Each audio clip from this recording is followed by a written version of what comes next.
Greetings, travelers, and welcome back to the DreamHack Hearthstone Grand Prix. We have one player in Hoy who's booked a spot in our top 4, and we are about to find out who is going to join him.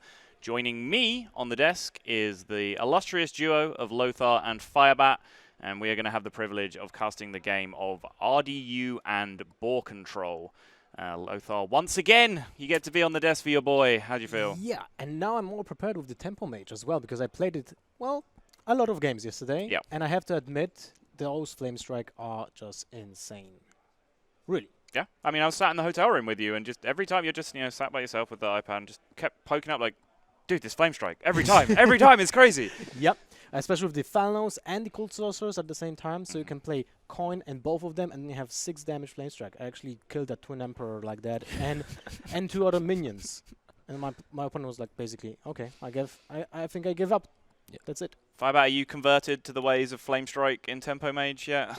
I haven't really tried it too much. I remember Flame Strike being pretty good as a 1-of, so maybe I could see it as a 2-of, but I'm a big fan of like just Hotform's original list with the torches and the acolytes and just killing people. Get them. Yeah, just fireballing the face. Sometimes right. I even put Ice Lances in Tempo Mage, just get them even harder, but Speaking of just getting them, it looks like these players are not going to hang around. They're going to get straight into the game. And right away, RDU is leading out with the Tempo Mage. BoarControl responding with the Camel Hunter. Lothar, Firebat, take it away, guys. Thank you, Samuel. And it's interesting that the Mage wasn't banned. Because it is interesting, yeah. RDU was very vocal about how good the Mage is in general and how great it is, especially against Hunters and Shamans. Well, right? in the groups, in the Swiss stages, BoarControl left up the Mage as well, and he was able to actually win against RDU.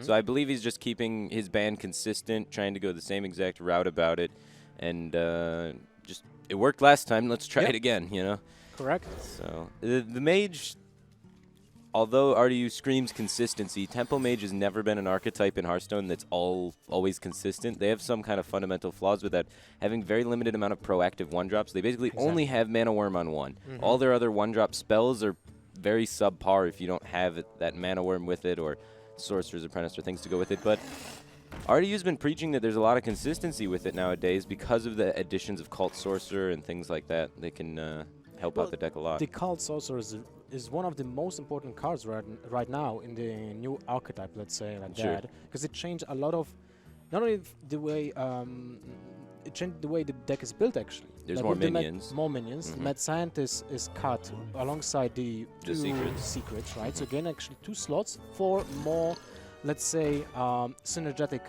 ways of acting in the deck, right? You have more spells for the Flamewaker. You have now space maybe even for mirror images, right? Because they were kind of cut off when people were playing Mad Scientist. Yeah, well, he needs some spells right now. Yep. Unfortunately, he has none, so this Mana Worm's not going to be able to buff to contest this Huge Toad, and that would give BoarControl just an absolute disgusting value trade, being able to trade the Huge Toad into the Mana Worm without the Huge Toad dying, slowing down RDU a lot, kind of forcing a ping.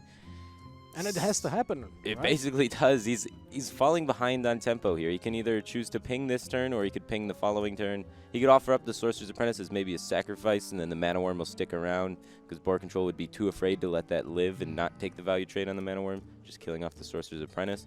Well, if the Sorcerer's Apprentice will be played and no spell will have a follow-up, then you're sure that there's no 1-mana spell, right? Because it will be instantly played. Sure. A problematic card might be a Frostbolt, but if you want to ping on turn 3, then you can play a Tempo Flamewaker, right? If you don't do that, then you're not sticking to the curve.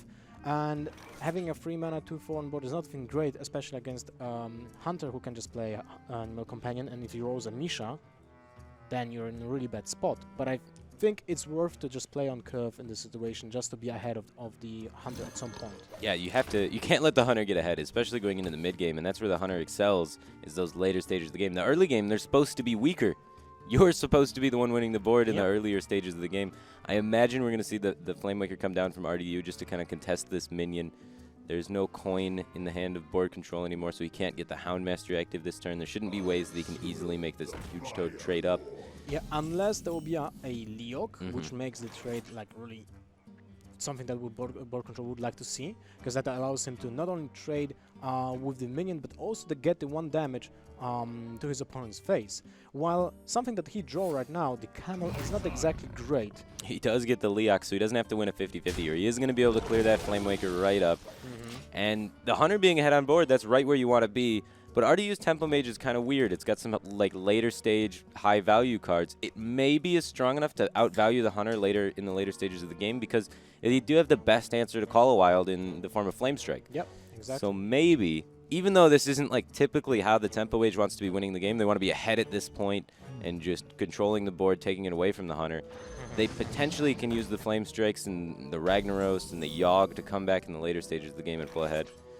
It's going to be tricky, though. I really like the Water Elemental because of the fact that he has double fireballs in his hand. So even if the Handmaster played on the Yogg to kind of play around the Water Elemental slowing him down, it will still go face, and then he will be cleared up with the Fireball, and then a trade will happen with the Water Elemental to Handmaster, which will buy the very needed time for RDU. Yeah, he can even squeeze in a Sorcerer's Apprentice with it as well. It's looking like he's starting to take back the board. And for BoarControl, it was very important. If you would roll like something like, let's say, a Misha or a Huffer instead of that Leog, then that Camel could have actually been played on turn 4, because then he is able to trade with his Animal Companion to the Mana of him. Still kind of buy some time from the Mage, because he has to ping then.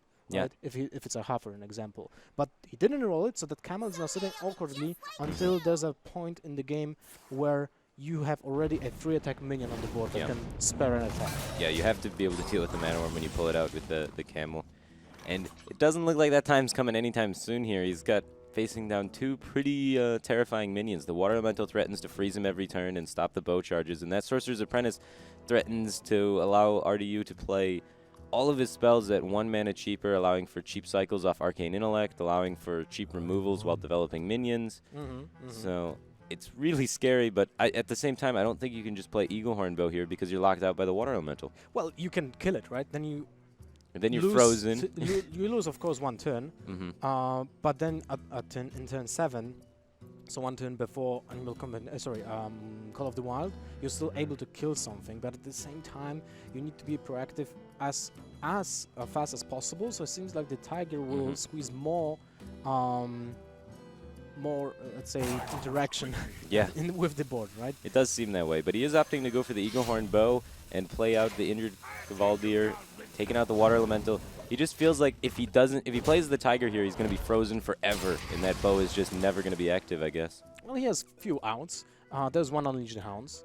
There are 2 quick shots, 2 kill commands. So that's 5 outs that can kill outright the Water Elemental, right? It doesn't feel great with either of those. Well, maybe with Unleash the Hounds, it's not that good, right? Well, that was close. Did not hit it. The missiles almost whiffed there, so good for RDU that they didn't whiff. Otherwise, he would have been in a really awkward spot having a Sorcerer's Apprentice just go down for free. BoarControl does have double Call of the Wild, and that's never that great of a feeling when you're facing down double Flame Strike Tempo Mage. And you just know as soon as you play Call of the Wild, you're most likely to get Flame Striked, especially when your opponent has been holding on to a few cards for most of the game. That Fireball in RDU's hand and that Ragnaros has been there pretty much the whole game. You can most likely expect one of those to be Flame Strikes. And there's the Flame Strike here. There's the Flame Strike, and it might actually act as a bait, because it kills the Tiger right now with the Sorcerer's Apprentice can be played, and you can kill the Tiger. But would you do it? Would you like to have that option and just kill outright the 5/5 for 5 mana, basically? It seems like it seems pretty good. It pushes a lot of damage. You're able to push 7 damage to phase this turn, and you're pretty much guaranteeing your board on lockdown to be pretty effective the following turn. And then you can Ragnaros your opponent in the face after that, most likely. Then you got the Fireball to follow up for the finish. So I really like the aggressive line of RDU. He's like, yeah, Flame Strike's great at answering Call of the Wild, but I'm just going to kill you before you can play Call of the Wild. Exactly. It's turn 7. Well, you don't have a Dr. Boom anymore, right? BoarControl going with the double Camel here, knowing that RDU's already played a Mana Worm on turn 1. So there's only going to be 1 Mana Worm coming out, while BoarControl has 2 1-drops he can pull from his deck. And a Fireball and a Frostbolt. Oh no, sorry, I Arcane Intellect. Well, anyway, doesn't really need. It doesn't need much more than that, yeah. Closes the game out with that Fireball. Seems like a pretty good deck. Seems like a decent deck, I would say, and the value of the synergy in this deck is kind of insane. When you consider all those additional spell power minions that were added right now with the Cold Sorcerer and the Thalnos. At the same time, when you have access to Sorcerer's Apprentice to squeeze that Flame Strike for 5 mana, that is kind of insane. 5 mana Flame Strike's pretty good card. For 5 damage. Yeah, 5 mana, 5 damage Flame Strike.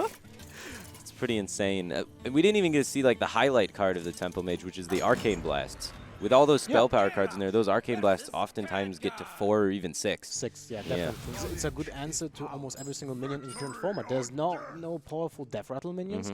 Like in my short testing, the biggest problem was actually Sylvanas. Okay. Because you don't have a clear answer to it. So what you should do usually is just go as wide as possible and just hope that your opponent will take something less important than other creeps, so you can then take advantage of spell power, Arcane Blast, and just clear up the minion that he stole or something like that. Sure. Tempo Mage against Tempo Warrior, basically. Tempo on tempo. No visible weapon inside for BoarControl, which is the MVP here. Yeah, definitely. The weapon lines up so great against almost all of RDU's minions except for the Water Elemental, but by the time the Water Elemental is going to be coming out, you're going to have used both charges of your Fiery Warxes, cleaning up things like Mana Worm, Cult Sorcerer, Sorcerer's Apprentice, and even with Blood to Ichor or Slam, you can clean up Flame Waker as well. So most of the minions in RDU's deck, until turn 4 when the Water Elemental comes down, get totally farmed by that Fiery Warx. So you want to get it out early, get those charges out of the way, use it to gain tempo in the early stages of the game. And then when Water Elemental comes down, transition out of using weapons and start using other things. Wow, that is an ugly hand for RDU, though. He has a 1-drop, technically speaking, but it's a card you kind of want to save to go in conjunction with other things. And then he has double Fireball, which is just really slow. They don't really do anything until you're trying to close out the game, or unless there's a Bloodhoof Brave played, then they're an okay answer. Yeah, that's correct. I would love for him to see play the Mirror Image if there would be a Cold Sorcerer in his hand, right? Because that seems like a play against the weapon, but since he's missing any 2-drops, there's no point in playing the Mirror Image right now. Unless there's a chance you will get a free drop and you want to stay on curve on turn 2 with just a ping, but it seems like kind of counterproductive. And it says a lot about your quality of your hand. If you play the Mirror Image and you just ping on turn 2, well, that says a lot about what is in your hand. So we don't see the exact hero power, but it feels like if there's a life tap. We have seen this exact pick yesterday against RDU, if I recall correctly. His opponent picked the life tap and lost actually because of the additional damage. Yeah, that seems like something that can happen against this deck. It does run Fireballs and Frostbolts and a Ragnaros, so lots of direct damage in the Tempo Mage. So I'm not so sure BoarControl really wants to be reaching for that life tap. He does end up going with the Druid hero power. I like picking any sort of hero power that influences the board state, right? Your opponent has a limited amount of minions. You want either like Druid, Mage, something that you can use to kind of remove the minions and fight your way back onto the board.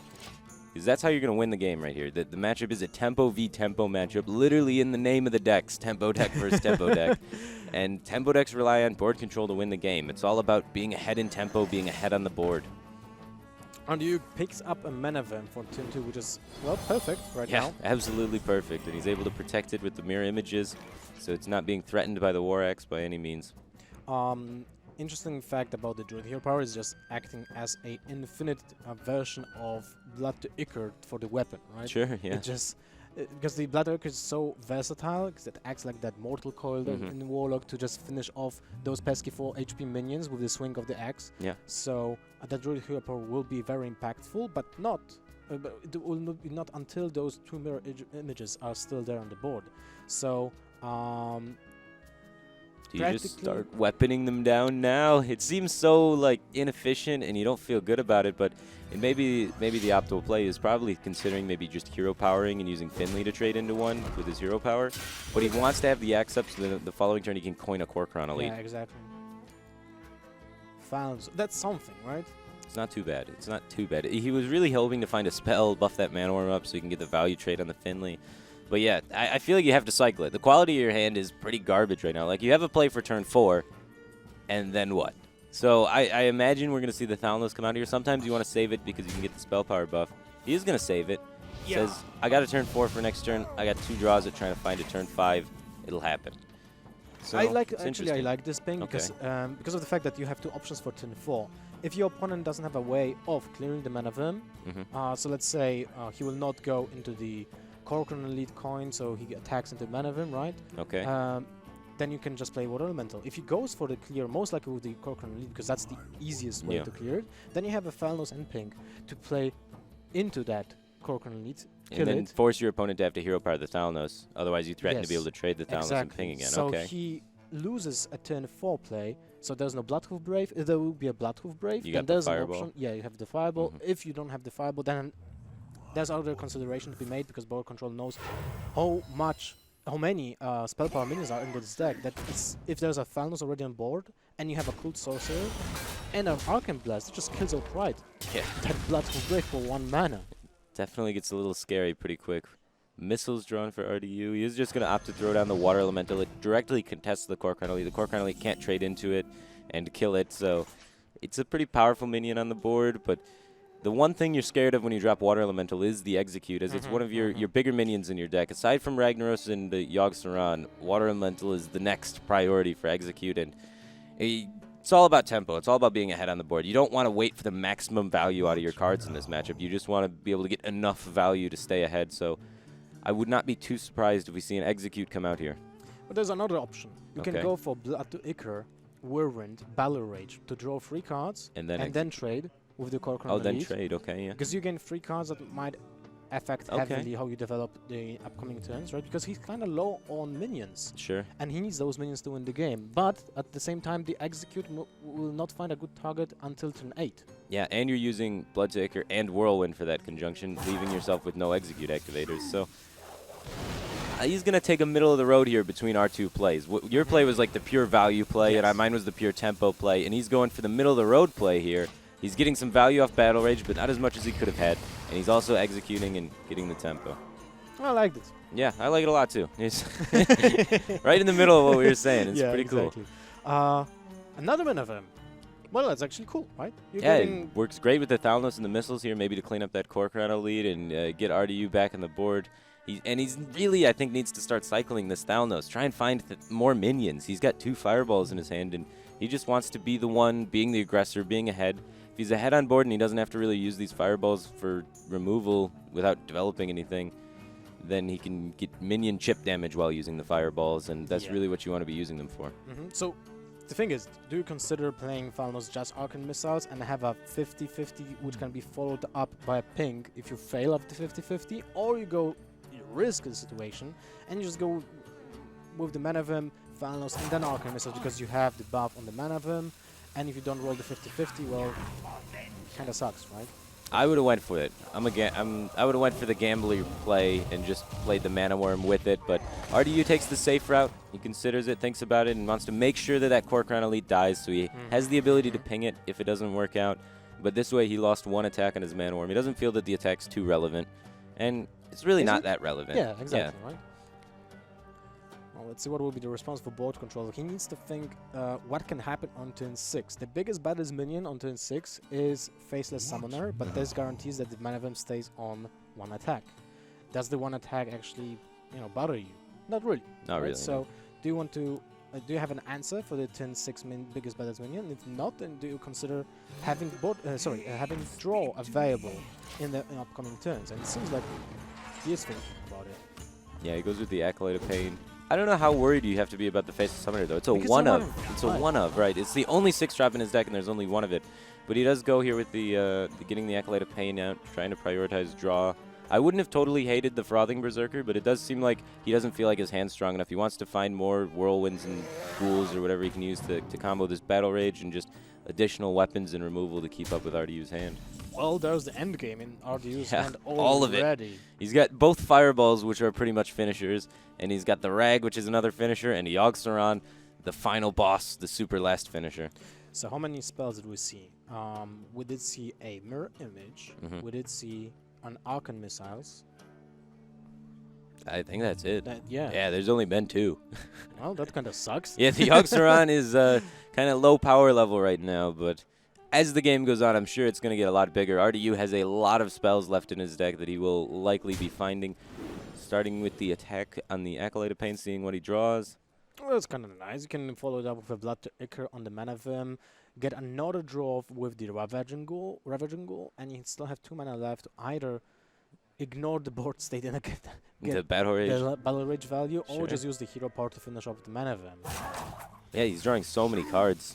At this point, it's so interesting, though, as he's going for this kind of more value-oriented line against a Tempo Mage that is so greedy. Like, RDU's list has the Faceless Summoner, and it has the Flame Strikes in it. It has Yogg Saron, Ragnaros, these big cards that it seems very difficult to kind of out-greed his deck. So we do see BoarControl. No, he's It looks like he's baiting a Flame Strike, maybe. He's developing extra minions here.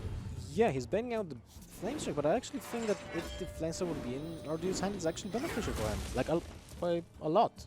It does seem like a good Flame Strike, so... Yeah.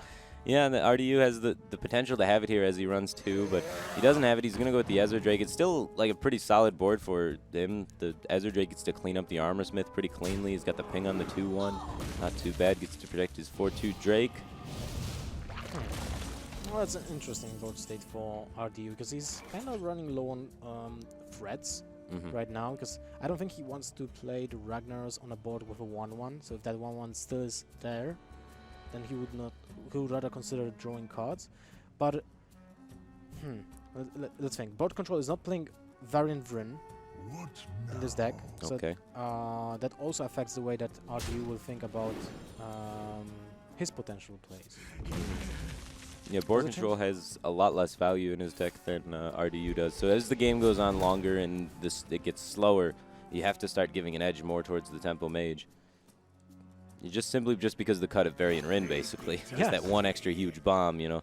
Being removed slows it down. But BoarControl is ahead on board, but just barely. He just only has a 3-mana creature ahead on the board. Going into a turn 8 turn. Is this the time where you take the Rag Flip as RDU, or is the Frothing Berserker too scary? The Frothing Berserker for 3 mana represents a threat for Ragnaros. So Yeah. I think the risk is really too high. Okay, Go for RDU it. disagrees. He wants to take the risk here. It's potential my. that this Frothing Berserker can just trade with your Ragnaros if it misses. Oh, it misses. And it misses. But RDU does have 15 damage in his hand. The Warrior is at 18 life and does not have armor up. It instead has the Druid hero power. And use 1 Armor Smith already. And he used 1 Armor Smith already. So there's limited potential for BoarControl to gain too much life. And RDU just needs to put together 3 more points of damage to kind of close out this game. And he has Draw to find more burn. He's got his hero power to deal damage. He's got Yogg Saron to potentially deal more damage. Yeah, So well, Yogg Saron is lethal, like, instantly. Right? every time, yeah. So I don't hate it. I think next turn he might even just like start doming face a little bit with some spells to try and charge up Yogg Saron. Wouldn't be too bad of a line of play. Would be kind of cute. And yeah, the 3-drop trading with the Ragnaros, though, it feels so bad. It was pretty high risk. He could have Frostbolted and used Arcane Intellect that turn and cleared it off. Well, that's not bad. It's not terrible. It does give up a lot of draws on the Acolyte of Pain, though. He's going to But end do up... you care at this point? Well, it never feels good to give your opponent full value, but yeah. I guess it's only 1 additional card, right? It's 1 additional card, and you might just avoid it, right? Maybe you just not. Maybe you not don't hit it, sure. The biggest problem is the Bloodhoof Brave, because if that gets buffed to 5 attack, then it kills your Flamewaker, and that never feels good, right? No. So I imagine he might just fireball the Bloodhoof Brave, or is he going to go for the setup for Yogg Saron here and just fireball Frostbolt face? I'm not sure why BoarControl is acting so upset. Something happened? Did I miss something? He's like shaking his head on the whole time. He's probably just not happy with the situation of how much cards RDU's pulling ahead, right?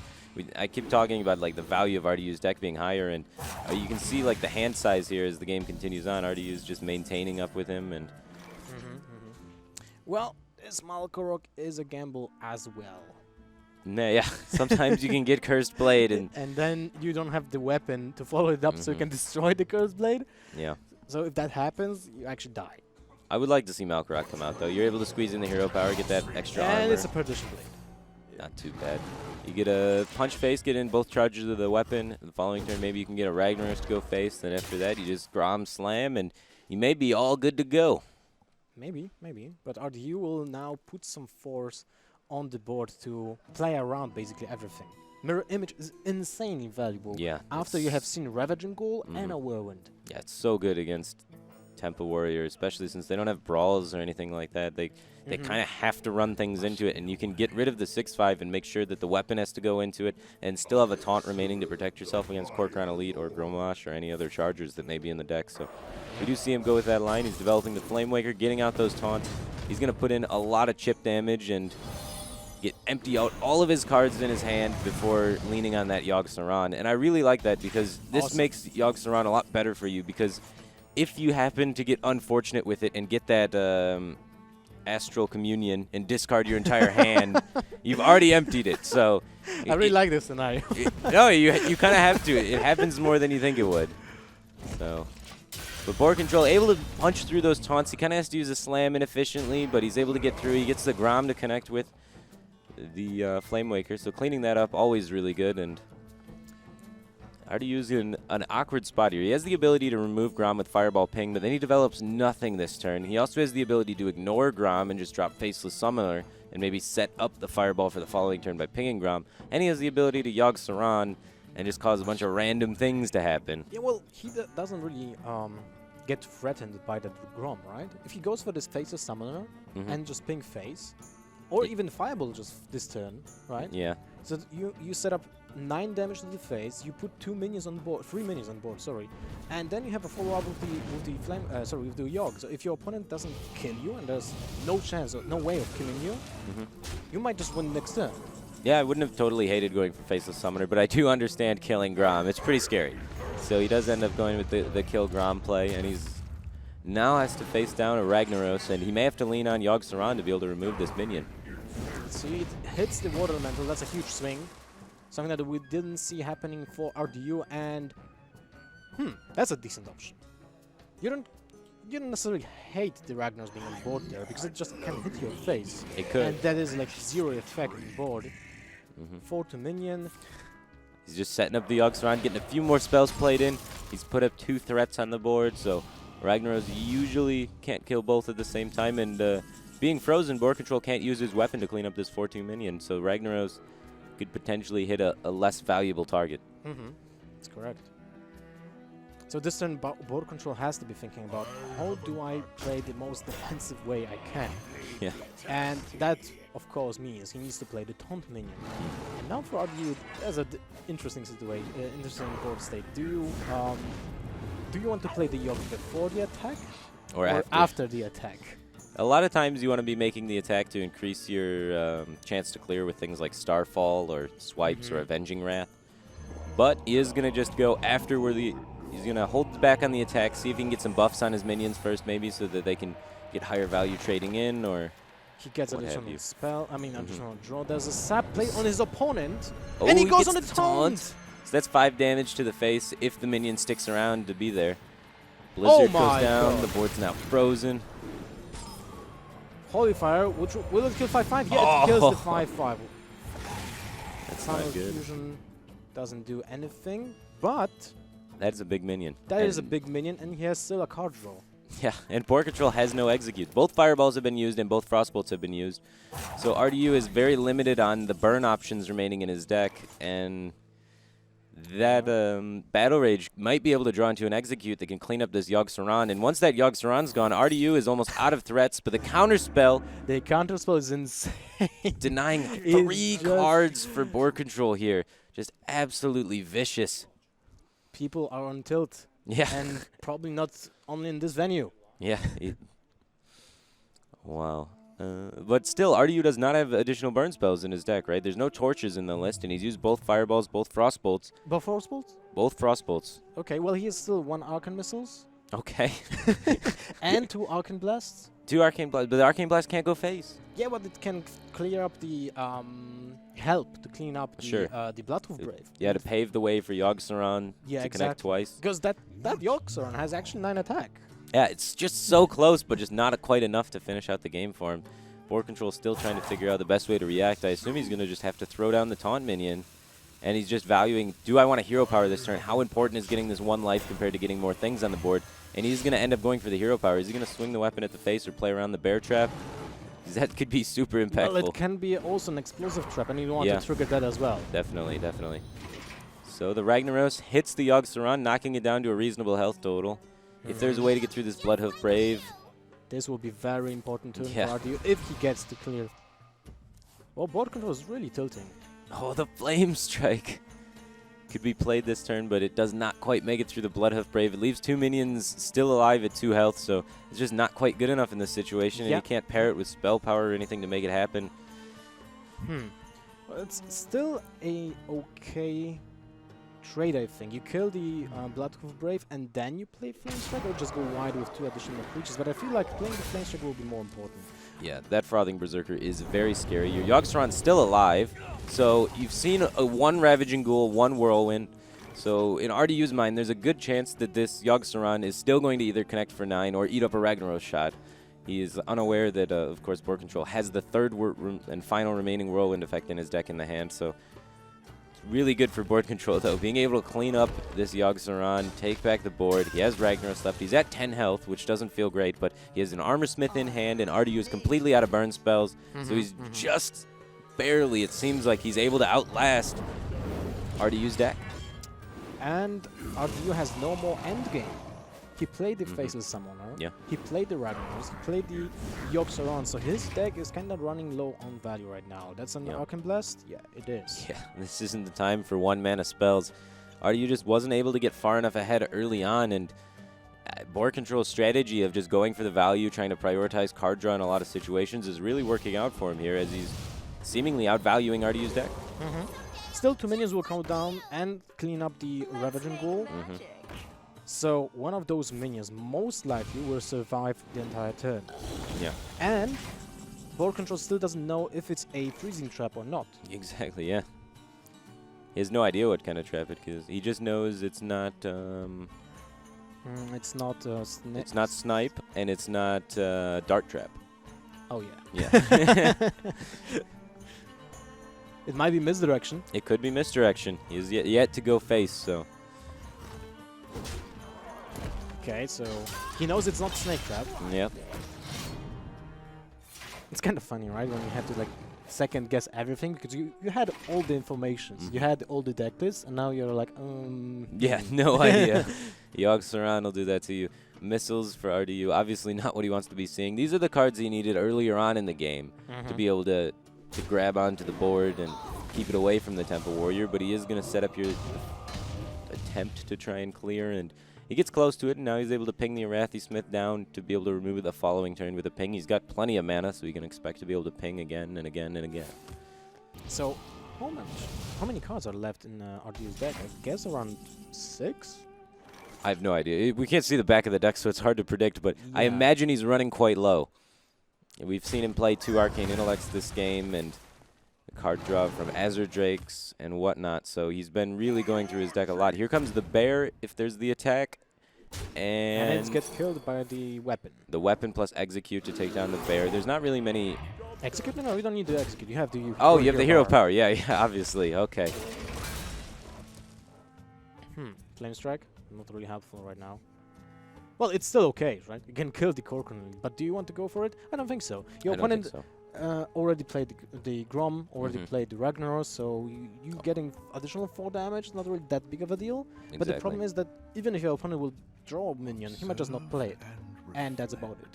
Yeah. And then you need to play the Flame Strike upcoming turn, because you have no more Frostbolts. If you draw the second Arcane Blast, that's actually the only out to kill that Corcoran Elite next Yeah, if turn your if you opponent don't want to doesn't use the develop. Flame Strike. Sure.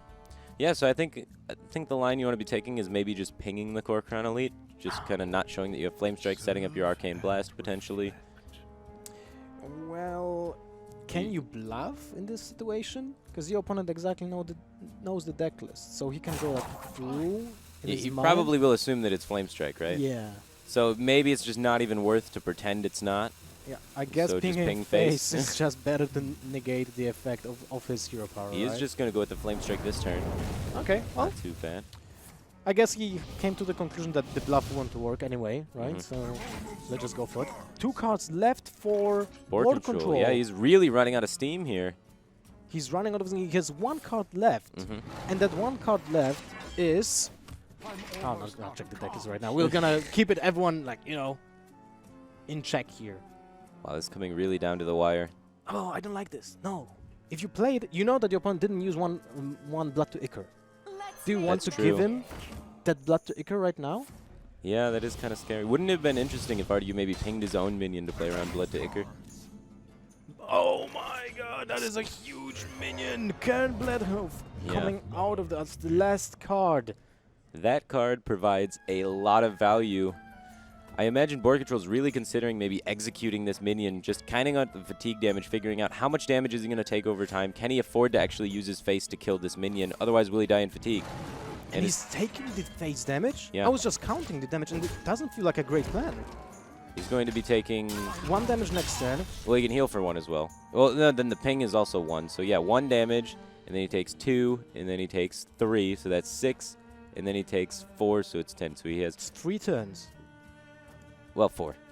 4, that's exactly If you 16. count, yeah, so 4 turns, and he has to kill the Flamewaker. But the Flamemaker is not a problem because you Yeah, have yeah, the Blood to Icar execute, so you're fine with that. And then, yeah, I think BoarControl comes out on top here. Yeah. He is coming on top because now he's able to use the Blood to Icar. I was thinking for a second maybe it's worth it to wait with the Flamewaker until the final turn, Okay, because then your opponent doesn't gain the 2 attack from for the Blood to from the Icar. Blood to Icar. Not sure about it. I think it doesn't change anything. The Karen's just too fast. Yeah, it's Because you're 4 also turns taking slow. fatigue damage as well, so Yeah. your health advantage in the situation diminishes pretty quickly. So RDU is facing down 6, 7, 8 the following turn. BoarControl is going to be taking 2, and then he's going to be taking 3. I really wonder what would happen. And BoarControl takes the game. No, he's not. He's 1 off, isn't he? Isn't he dead? Because he takes 3 from fatigue. RDU has the ping for 1. The taking the face damage and the Cult Sorcerer has lost BoarControl the game. If he had chosen... He knew RDU's last card was Flamewaker, right? Right. There's he 2 knew. Flamewakers in Temple Mage every time. So if he had The went Blood to ti- Icar execute on the Cult Sorcerer, Then he would have won then the he game. would have won the game. Well, that is kinda That is problematic. I costing would him the say. game right now. Yeah, that one little mistake, that one life there, the decision to face tank that Cult Sorcerer in the end, knowing that RDU only had the Flamewaker remaining in his deck. Wow. Wow. I'm kind of speechless. I was sure that there's the 1 additional damage somewhere in there, but it turns out it wasn't. Turns out. Yeah, and you can see he's really distraught about it. He's got to maintain tilt levels, though. He has to try and stay focused in, make sure... Well, he's visibly tilting for like the entire match. Yeah, he was unhappy. He was bringing out emotes and clapping and... Oh, man, he is... Oh. we have those 2 players that are really emotional. Yeah. So it's kind of something new when we watch those matches, right? When it comes to Hearthstone. But it seems like the next matchup will be against the Shaman. So the last Shaman standing. Yeah. Literally. Literally.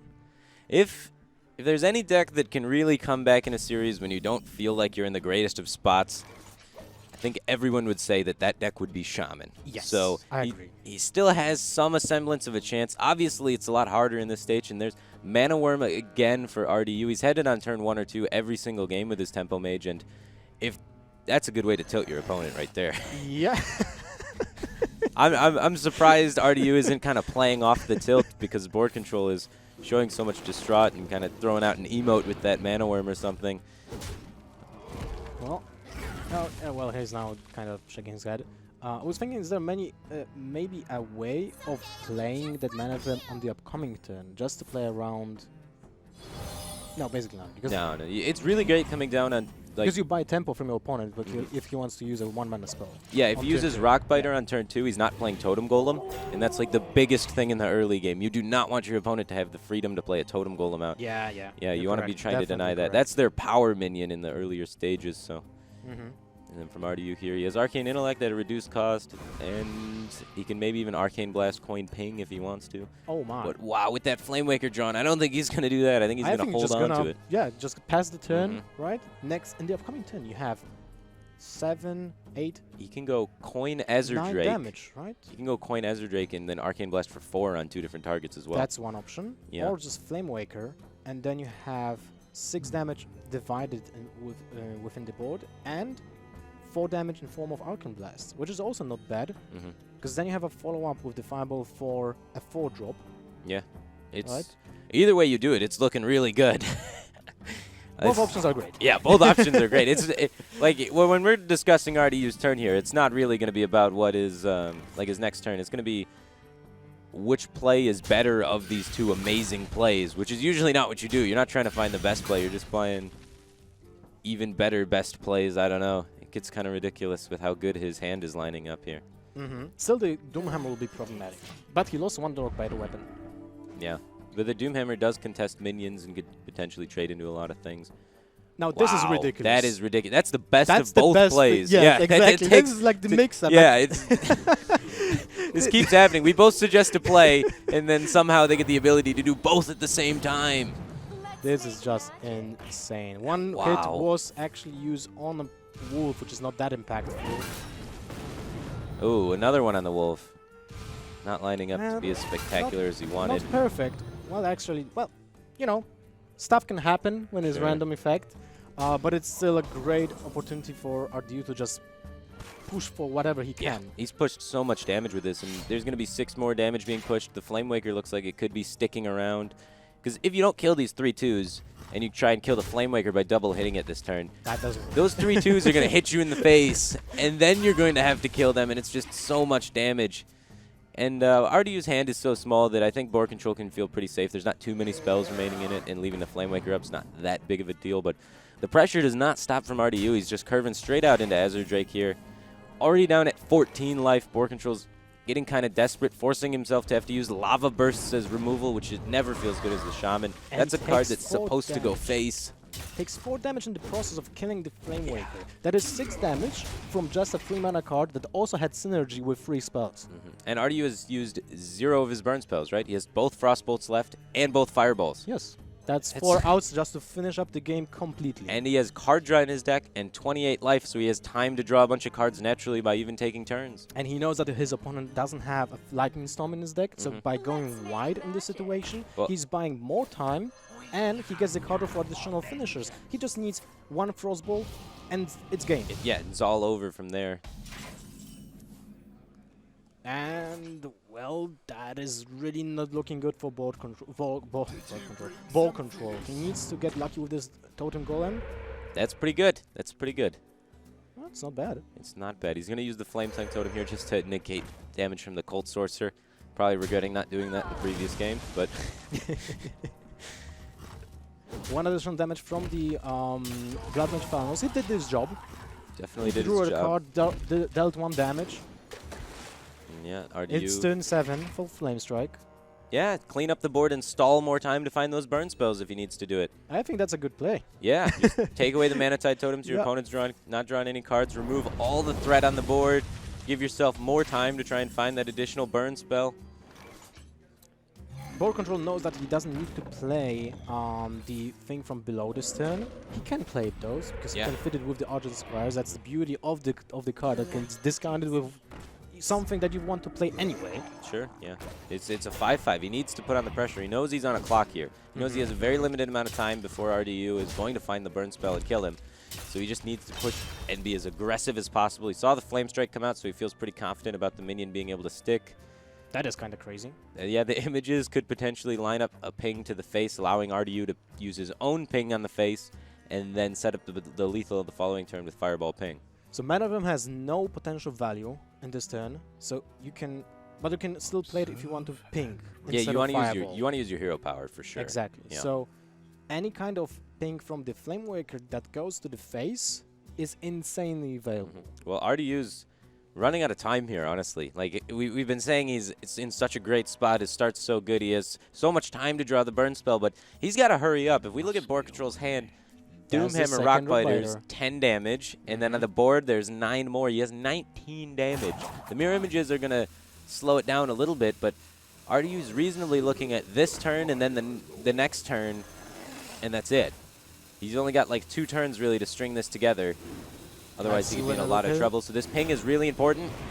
It does not go face. Doesn't go face. Still, there's a lot of outs for RDU. Wow, this Flame Tongue Totem is huge. Yeah, that's really solid. It allows BoarControl to clean up the board a lot easier. He can use the Doom Hammer here to take down the O2s, and then his minions kind of trade up. He just needs to make sure he's trying to set up lethal during this turn. That's priority number 1. Well, I guess priority number 1's not dying. Don't take any damage.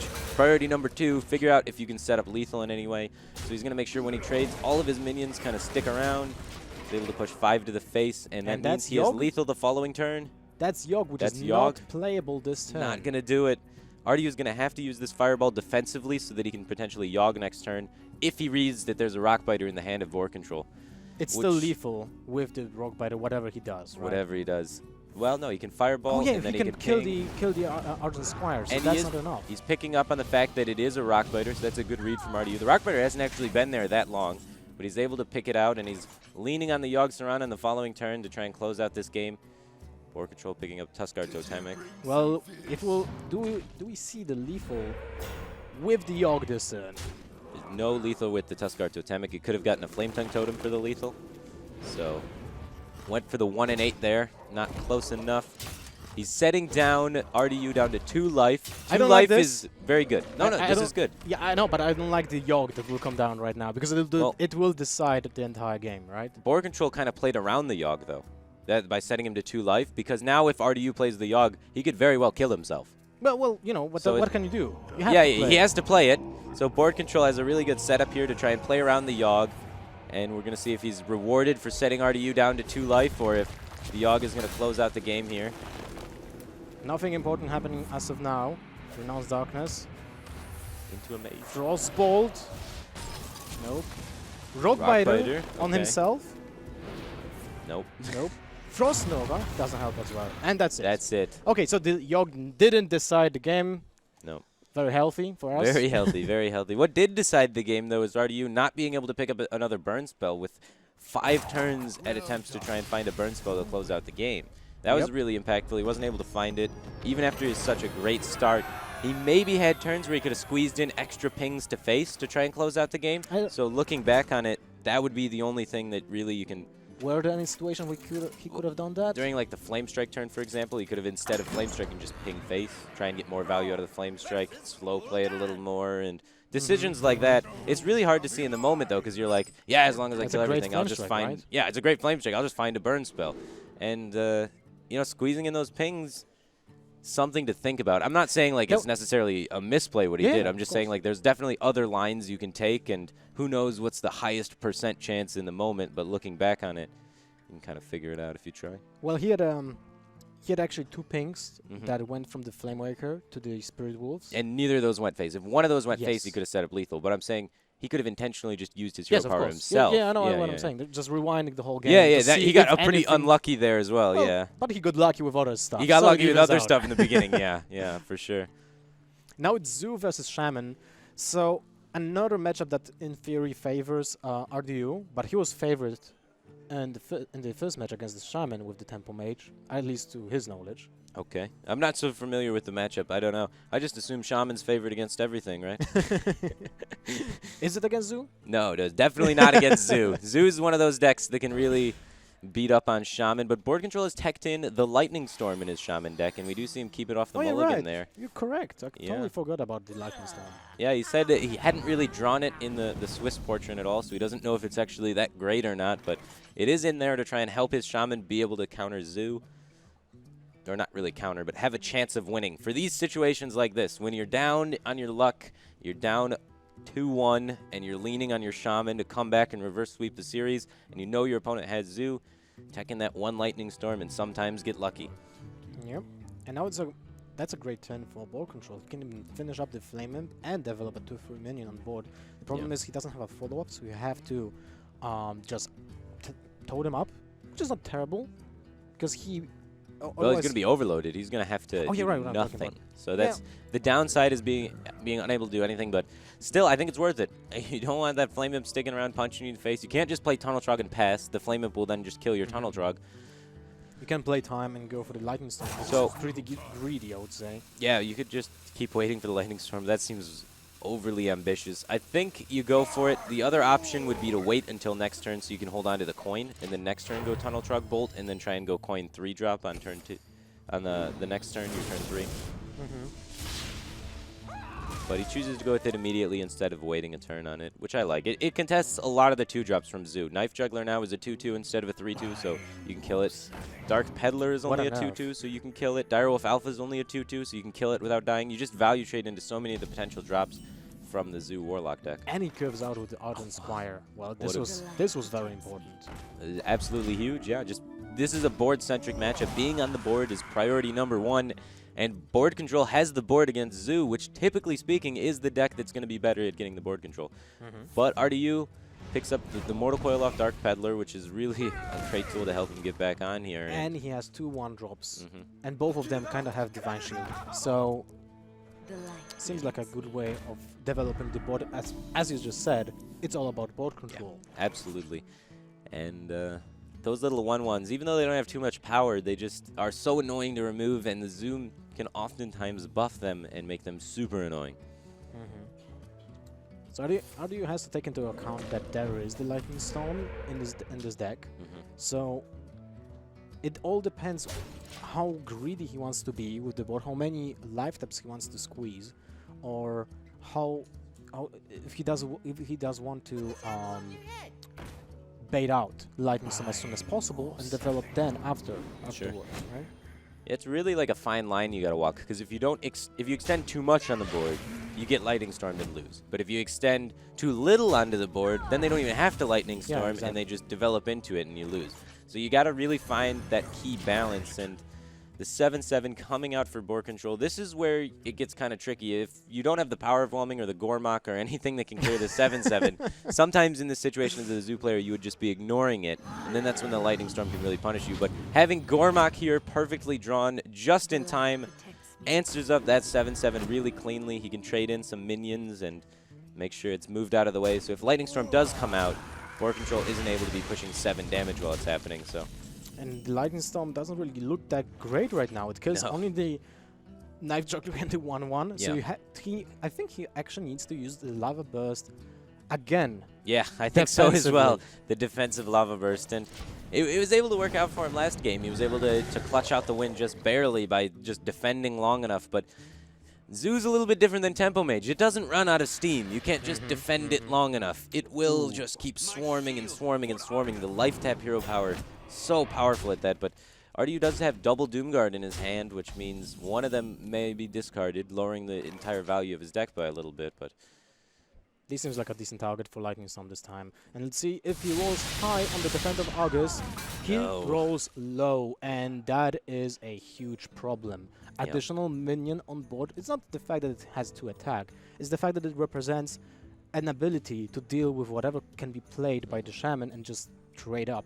Yeah, using the buffs from Zoo. Zoo, so many buffs. So many buffs.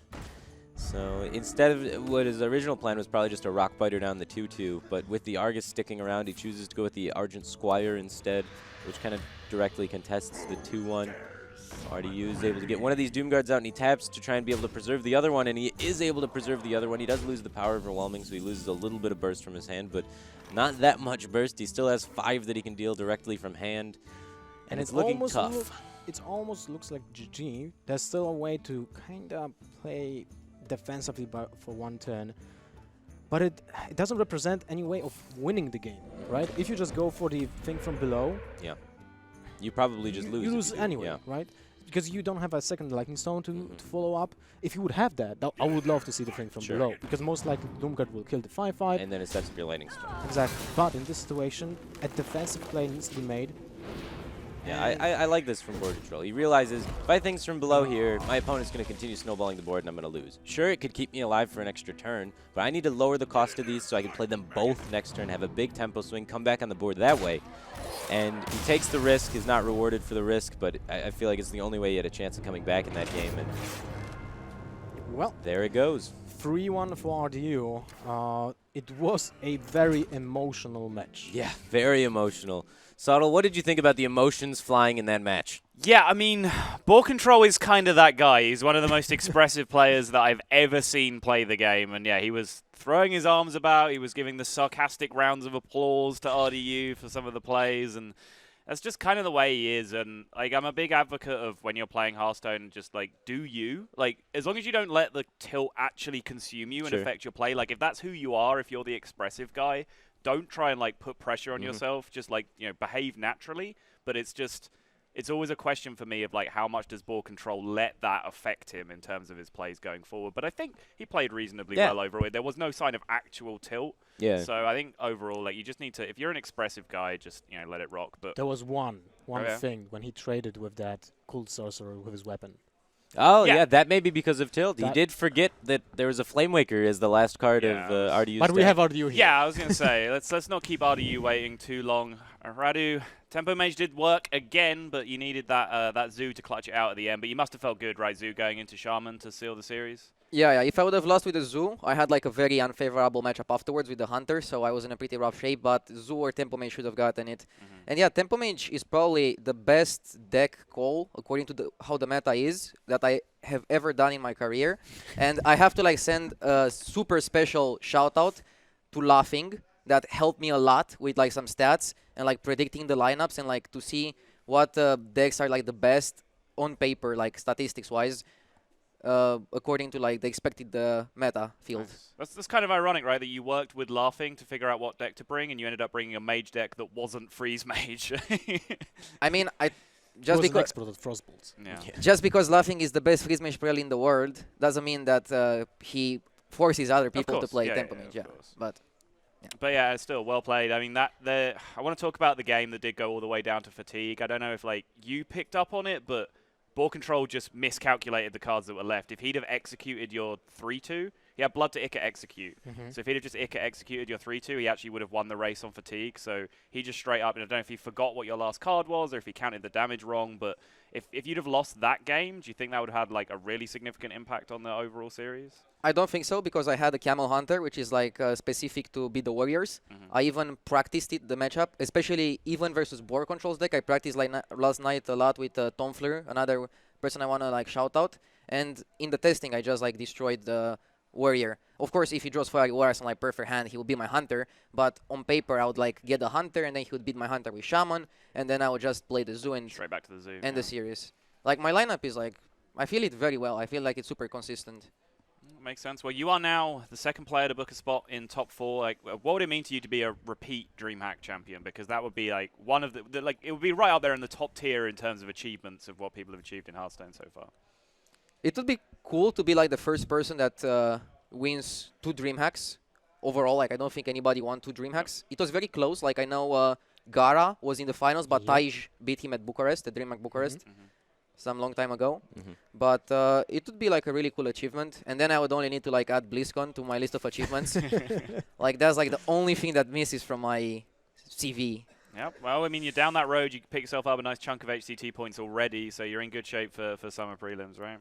Well, about ACT points, I already have like 30 points more than second place in like the standings. Like I would probably make last call even if I stopped playing for like the next 2 months. Yeah, and I already have enough to play summers. I have like 15. I finished like top 25 last season. So, but never more points are never bad. Yep. Keep them coming. Always a good thing. Lothar, Farbat, any more questions for Radu? I think we covered everything. Like the games were almost self-explanatory, and we are kind of happy that Yogg didn't finish up the third game. Because we kind of were afraid that maybe that Frostbolt will go face, and then you have the Rock Bite on your own hero, and you'll get an Ice Block, an example, and be like, oh. Well, it was actually likely, like with the 7 spells or 6 spells that I had, that I can click the board and like put myself in a situation where I don't die, and if I don't die, I can like maybe steal the win. But it was unfortunate that that game. First of all, when I played the Flamewaker, Coin, Sorceress, double Arcane Blast, I did not kill the Squire. That was like massive. And the other unfortunate thing was that after he used the Rock Biter, he had the second one to like put me very low, because if he wouldn't have the second one, Yogg would have just sealed the deal. Yeah. Did you ever think during that game maybe at some point you could have pinged the face a few times while sitting there with the Fireball in hand when you were looking at him being at 9? Yes, but like playing that Shaman, having played the Shaman deck a lot on ladder, I know that because they don't have Crackle anymore, they rely on the board a lot. And if you let them have the board, that's the way they can beat you. It's very hard for them to beat you from the hand, which is what BoarControl did. But I think usually They don't find the rock biter. Yeah. That was the one card, right? Yeah. So yeah. And the second Doomhammer, actually. Yeah, And the needed second Doom, Doomhammer, but you like- can kind of assume he has it when he uses the charge as the first one, right? I mean, not really. Because of this Frostbolt. scenario- No. If I was in the situation, I would have used it too because of the chance of maybe top decking Doomhammer. He would have still Okay. used it even for that. But I kind of went semi-YOLO with mirror images. It was like super bad to like exactly what he had. But overall, I could have also like top decked the second Flame Strike. Actually, it didn't help me because I was dead without Yogg. We Yeah. found a situation that Flame Strike isn't good in. When you're dead, then it doesn't work. Yeah. Other than that, it's looked like that's been the Tempo Mage has been a great meta call. The Flame Strike has been a great meta call. You've been playing great. You have a top 4 to show for it already. I'm sure you want to go away and start prepping for your semi-finals match. So, well played, Radu, and we will be moving on from here. So, we have our first semi-final set up, and now we have to move on to the other side of the bracket. 2 more top 8 games to play out. So, guys, don't go anywhere. We'll be right back after an incredibly short break. This is DreamHack Summer Hearthstone Grand Prix.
Somehow it feels alright. Ain't falling for tonight. With tears of joy and the widest smile. Wherever you go, I'll be right behind you.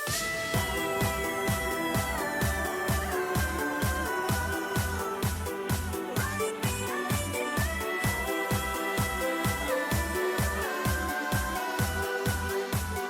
Right behind you.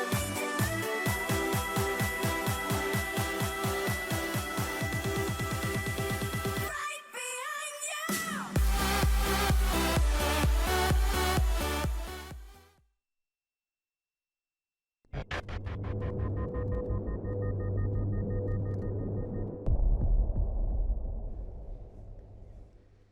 Hey guys, welcome back. DreamHack Summer here at Jönköping, the Grand Prix of Hearthstone, and we're right before the third quarterfinal with me, Raven and Nimsh. Hi guys, welcome back.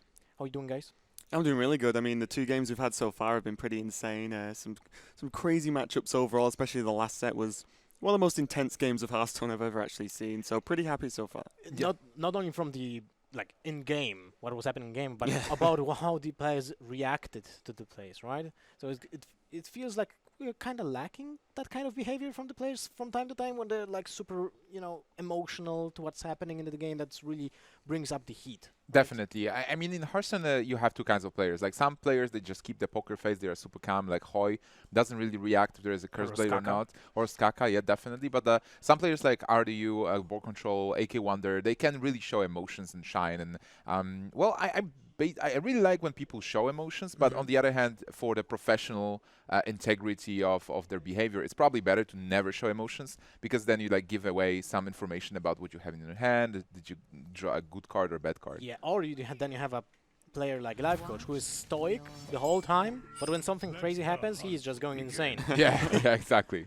But here we go with Maverick, the French-Belgian, I would say, and Frozen, this sole American left in the tournament, right? Yeah. So Raven, Nims, take it away. I'm gonna just watch it.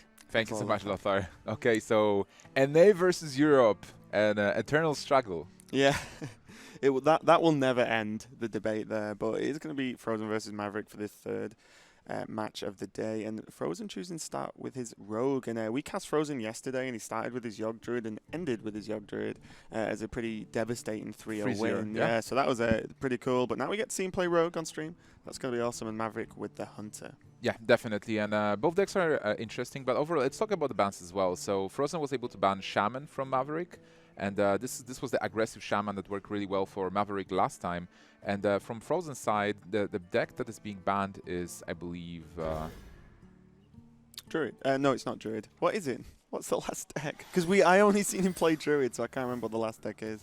But anyway, the Shaman ban from Frozen to Maverick was pretty straightforward. It's something we've not seen too often in this tournament, which has been a surprise. But Frozen is playing Rogue, so that's definitely a good reason to get rid of the Shaman here. Definitely, and a Rogue versus Hunter is a good matchup for Rogue, and I wonder if the cards that Maverick is playing are going to change it a bit, because he is playing double Stranglethorn, Tiger, double High Main, one tracking, one quick shot. So there's a couple of interesting deck choices, and this start is okay. Like overall, Hunter has to be super aggressive and mostly go face versus Rogue, because if you give enough time to Rogue, Rogue will just build up the board, clear whatever you have, and then kill you with Cold Bloods and Leroy's. Yeah, I think the Hunter just wants to do what he does in most matchups, just curve out and just pile pressure on, basically. And he looks like he's going to have the opportunity to do this here, although did we see a pass and no Fiery Bat, which was really interesting from Maverick.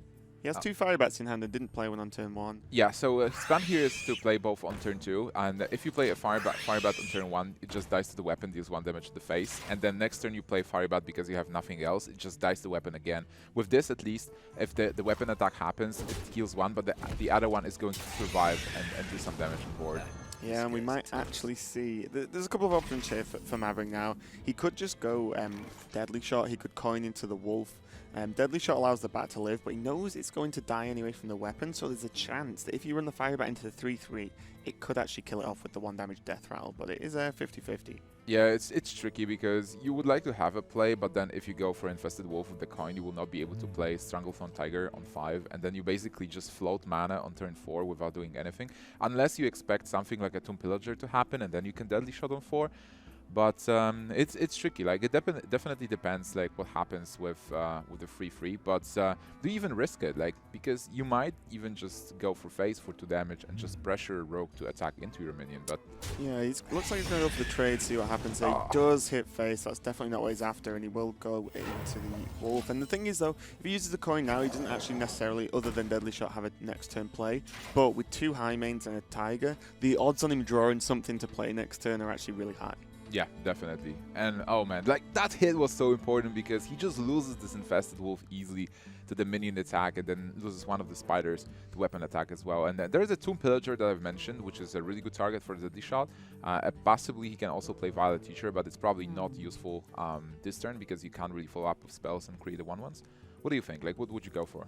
It's a tough one, actually, because coining out the Wolf kind of gives a nod to Frozen that he's planning on playing Houndmaster or another 4-drop. And even with the board state how it is, there's still going to be a 1/1 alive, which means it can be Houndmastered, and then suddenly that's a 3/3 taunt, and obviously the 4/3 from the Houndmaster itself. So, Frozen might just be giving himself a minute here and thinking about, is there any way that I can kill the other 1/1 without expending too many resources? But I think the only option there is to eviscerate, and then that just doesn't really feel too good either. Yeah, I think Pillager is the play here, Yeah. because even if there is a Houndmaster, the 3/3 spider will not kill it. So, yep, he's going for it. And now, well, Maverick will have to Deadly Shot this target. It's something at least, unless he picks up something else. Well, bow, probably you still Deadly Shot it. No, I think you bow here, because what you do is you get the bow equipped for next turn as well, and you almost, if at all possible, you just want to save the Deadly Shot for the Gadgetzan. Yeah, or Big Edwin possibly. Yeah, if either it Big shows Edwin, up. but if Gadgetzan Conceal comes out and the Rogue can draw a lot of cards, the game just ends. There's not a lot the Hunter can do, because they just change. The Rogue has all the answers to anything the Hunter will play, and these high mains will just get sapped back into hand, which is one of the reasons we've seen a lot of Stranglethorn Tiger recently. Yeah. Just an awkward minion for anyone to deal with versus the high main that can be sapped, hexed, things like that. Yeah, basically that's why this matchup is so good for Rogue, because early game you normally have answers. You have backstab, SA7, Deadly Poison to deal with the minions that are being played by Hunter, and Hunter doesn't have a great early game overall. But then when the mid game comes, you actually have the sap for those big creatures. So it's interesting to see Stranglethorn Tiger being played instead of Stampeding Kodo, at least in the tournament format. Yeah, I think it's a really good card. I mean, we've seen it do some work all weekend whenever we cast Hunter that's been able to play it. It's always got some work done, and that's the benefit because of the stealth. But Final Teacher is down now for Frozen, being able to generate a token, and now so what he chooses to do, maybe he'd want one more token, he can just play Cold Blood, but the issue is the minions are actually sleeping at the moment and can't actually attack, so he's going to go Eviscerate Face. It is go aggressive and just generate one more token, which is actually really important versus Hunter, because Yeah. you just want to continually trade away any minions. It is in the form a race, and with his hand as well, having Leroy and Cold Blood being 10 damage, and then double sap for whatever high min is being played, he's in a good position to actually rush Maverick down with this rogue. Now picks up Gadget Son, which, well, it is a minion. It isn't actually a 4/4 minion. Even if you don't get value, you kind of like invite your opponent to trade into it with the Tiger, and you keep just attacking face. Yeah, and this is the exact sort of hand where Tiger's really good. It's like, oh, I've got 2 saps, so the plan for Frozen was to just sap away anything that lands on the board and continue to push damage, like you said. But the Tiger is like, can't really sap that one, so this is going to be a tough one. And does Gadget Zan on its own ever feel great? That's the problem. It's a 4/4, and at this point, like you go. I think 5 with damage I to think with the face. rest of his hand, Yeah, it makes a lot of sense. Gadget Zan just could be anything at the moment. Just another minion to allow him to continue with his plan. Yeah, basically you put your opponent to 16, and then you have Leroy Coldblood, which is 10, so you just need to deal 6 damage. And if Tiger attacks into the 4/4, you can easily finish off the Tiger. And you know that Hunter, like the only chance for the Hunter to win is just to go base. Oh, this is kind of cool. He's going for Leroy because the 2 1/1s can actually kill off the... oh, is he going to Cold Blood the 1/1? He can attack one of the 1/1s with the 3/5 as well. Yeah, that's really nice. Just spread the damage across. Plays up both 1/1s, uses the Violet Teacher to clear up the second one, and suddenly there is a hell of a lot of damage on the board, and only one Tiger that can deal with some of it, the weapon, and there is a Deadly Shot, but with 2 1 health minions on the board, like the Deadly Shot's not going to feel too great. Yeah, oh man. And so you would probably, if you go for Deadly Shot, you have to kill the 1/1 first, and then Deadly Shot, hit one of the big targets, or even maybe just attack with the 5/5 into the 3/4. So attack with a weapon into the 1/1, 3/4 with the 5/5, and then you Deadly Shot. Oh, he Deadly Shot first. Oh, and he gets the worst 1/1 with the Deadly Shot, the worst outcome. Was there any reason not to just kill the 1/1 there? No reason at all, I believe, because what other things are you going to do? Like, are you going to attack into one of the big ones? Like, you're still taking damage, so you Yeah, want well, to if you attack ensure- into one of the big ones, then like you pretty much just die anyway, right? So Yeah. that's kind of crazy there. I don't really know why you wouldn't go for the 1/1. Yeah, but maybe you just still- wanted to stretch out the damage from the bow, as he does need to win the matchup eventually. Yeah, right? yeah. It's like basically Old Frozen did. It forced Maverick to trade in his minions. Like, hey, I have this board, you have to get rid of it. And Maverick is like, but I want to go face. This is the only way I can win this matchup. So yeah, and we see the downside of having high mange in your hand versus Rogue a lot of the time, especially when we saw double sap. But we're into the next game. It's going to be Frozen's Rogue one more time against Maverick's what appears to be Dragon Warrior. this is Tempo Dragon Warrior, yeah. Yeah, So, this is a deck I've actually played a lot. And I quite like this matchup. so what is this matchup about? Can we go through it? Who has an advantage and how it looks like?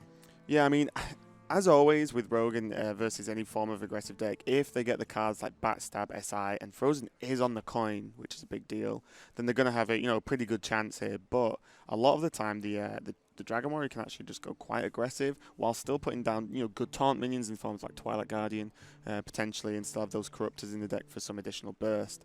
And you're still running Executes, you're still running Ghouls, things like that. So you do have all the tools of, say, Tempo Warrior, but with an extra bit of punch from the Dragons. Yeah, there's a couple of interesting things in this matchup. If Tempo Warrior, if it goes face, like normally Rogue doesn't have ways to heal itself and to have a taunt, so you can just burst them down in a way.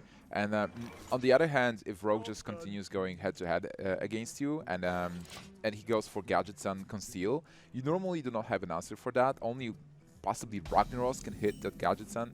And you have to position yourself so that Ragnaros can finish the game. Like, there's a lot of big cards here. But let's talk about the hand. So there's a Fiery Dragon as an opening. It's quite good. And for next turn for Maverick, there's a Ravaging Ghoul as well. He's actually missing a turn 4 card. so he needs to pick up something.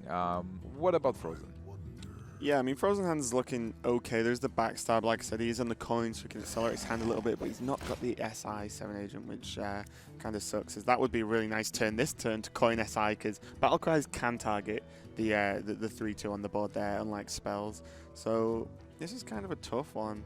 Is there ever a world in which you coin Van Cleef? I don't think so, as it only requires 1 damage, but you know, for additional as well as the dragon to actually clear up. So just gonna dagger up this turn and then maybe look to coin out the Tomb Pillager and then start to snowball off that additional coin afterwards. Yeah, even if you want to kill this with Fan of Knives, you can attack next turn and see what's going to happen.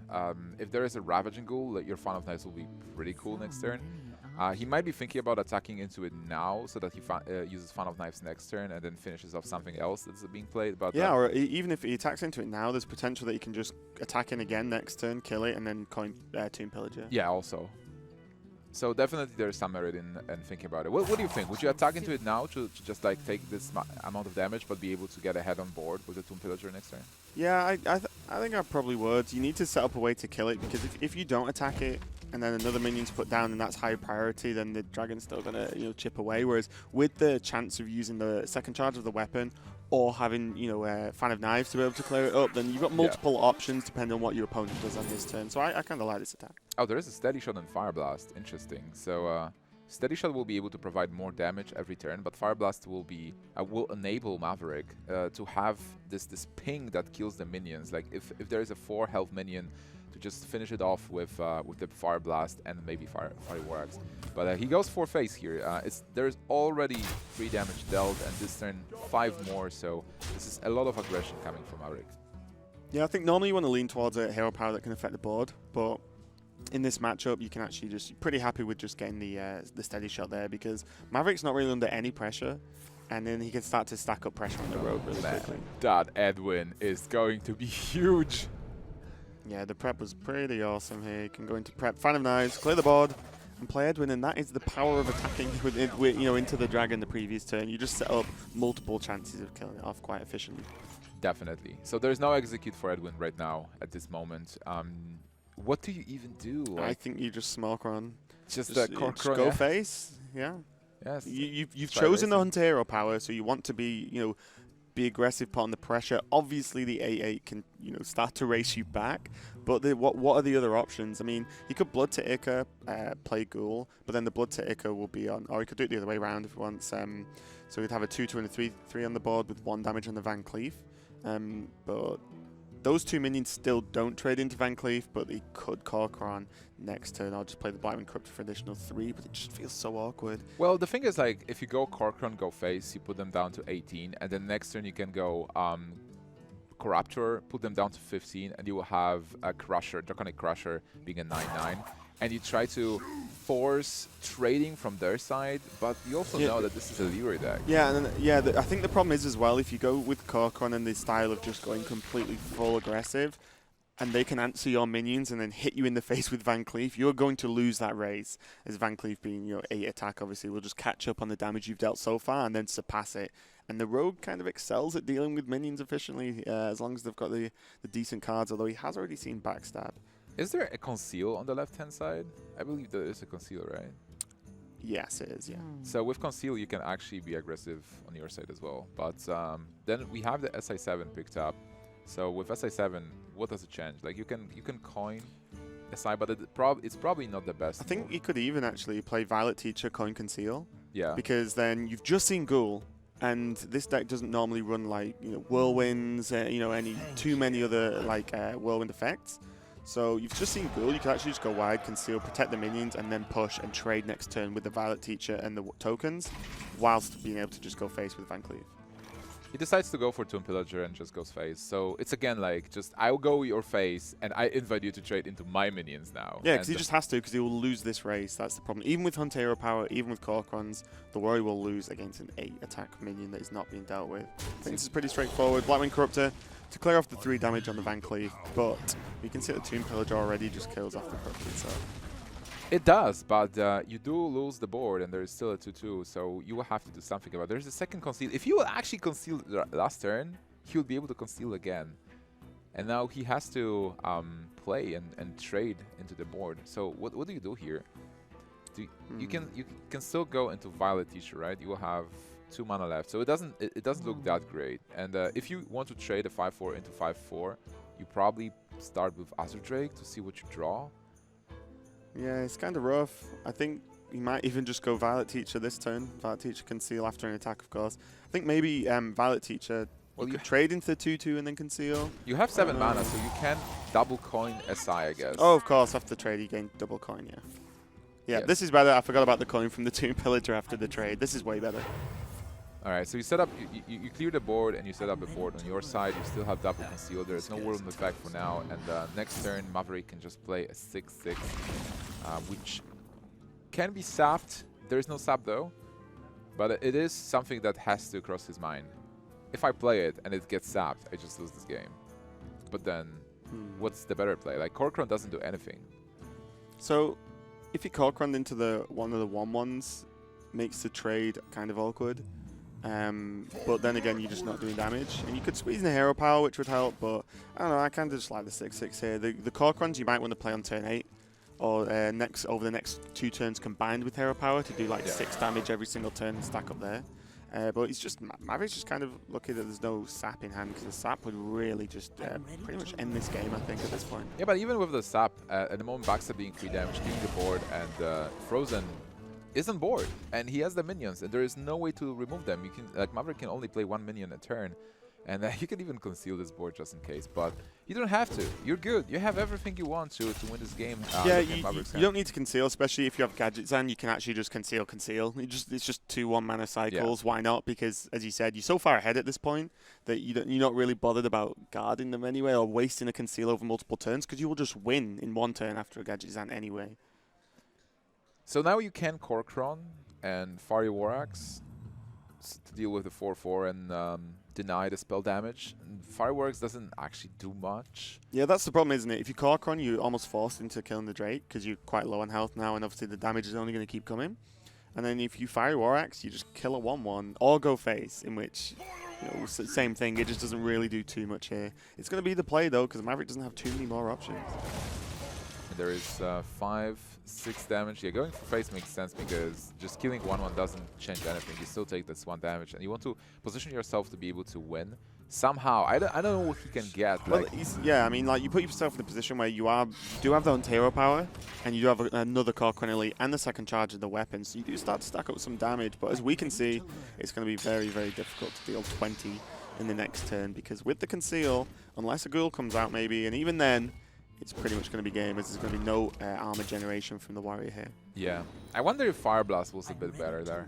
I mean, the big Edwin was the key to win this game. Basically, it just turned around everything. Now getting a charged Alexstrasza's champion, but it's not enough. Not enough damage. And Maverick concedes another game. I guess Maverick is calling an admin there. Yeah, I mean, there was actually potentially like 12 damage just from hand in that turn. So if Maverick could have just been a little bit more aggressive earlier on and not been shut down so hard by the Edwin, then that's 12 damage from hand. So the deck does have burst potential, especially with that Huntero power. And you can see what he was really going for, picking the Huntero power, especially against Rogue when it's pretty reliable. There's only ever maybe 1 Earthring Farseer. Definitely. Stretch 2, obviously, but that's not a lot of healing when you can do 2 damage every turn just with hero power. And like Frozen is doing super good with this Rogue, and at the moment, like, we haven't seen that much Rogue in this tournament. I think like most prominent decks were Shaman and like Cthulhu Druid. That's what we've seen. But I'm happy to see Rogue doing really good. And Frozen was playing Rogue as well at DreamHack Austin, and he did great with the deck. I think his build is running double Deadly Poison, so it's changing a bit, and a Rogue list is evolving a bit, like trying to adjust it more to the last hero standing, and he might actually sweep Maverick with it. Yeah, I think as well with the Rogue, because you plan on banning Shaman almost all the time, unless there's some like really strange lineup that has a bit of an odd deck you think it's going to be stronger against overall. You might want to run 2 Deadly Poisons to be able to deal with the more aggressive decks that aren't Shaman. If there's like Zoo around, it gives you a little bit better matchup, because you can just kill off some of the slightly bigger minions from Zoo a little bit easier. Yeah, definitely. Guys, we're running into some technical issue with Maverick, so just give us some time. We'll solve it, and we'll be right back after 5 minutes.